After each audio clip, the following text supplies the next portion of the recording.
ጸሎተ ቅዱሳንን የተቀበለ በዚህ በመንበሩ ላይ ያቀረብነውን ጸሎታችንን፣ መስዋዕታችንን፣ ቅዳሴያችንን ወዶ ይቀበልልን።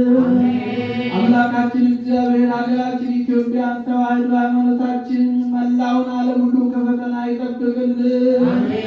መከራውን፣ ሞቱን፣ ግጭቱን፣ ረሃቡን፣ ስደቱን፣ ጦርነቱን አምላካችን እግዚአብሔር ከሕዝባችን፣ ከሀገራችን፣ ከዓለማችን ሁሉ ያስወግድልን።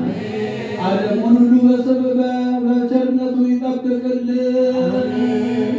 ሰላሙን፣ ፍቅሩን፣ መተሳሰቡን ለሕዝባችን ይመልስልን። የታመሙትን፣ የተጨነቁትን በየሆስፒታሉ ያሉትን ወገኖቻችን ሁሉ አምላካችን እግዚአብሔር በቸርነቱ ይጎብኝልን።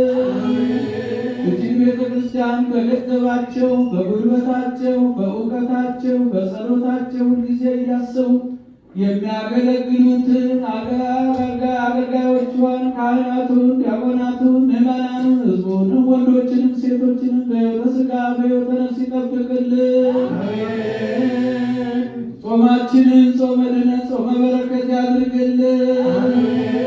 የታሰሩትን በየእስር ቤቱ ያሉትን በልቦና አገዛዝ ተይዘው በሰው ሀገር በጭንቀት ያሉትን ከቤት ንብረታቸው ተፈናቅለው በሜዳ የወደቁትን ወገኖቻችን ሁሉ በቸርነቱ ወደ ሕይወታቸው ወደ ኑሯቸው ይመልስልን። ለብርሃነ ትንሣኤው በሰላም ያድርሰን። ነፍስ ይማረን ነፍሳት አግብርቱ ወልደ ሰማይ ገብረ መስቀል ኃይለ ማርያም ደጋጎቹና አብርሃምና ይስሐቅ ባረፉበት ቦታ ያሳርፍልን። ከሩቅም ከቅርብ መጥታችሁ በዚህች ቅድስት ቤተ ክርስቲያን ያቀረባችሁትን ጸሎታችሁን፣ መባችሁን ሁሉ ተቀብሎ የየልቡናችሁን መሻት ይፈጽምላችሁ።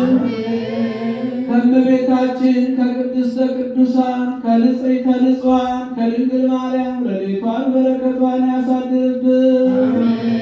አቡነ ዘበሰማያት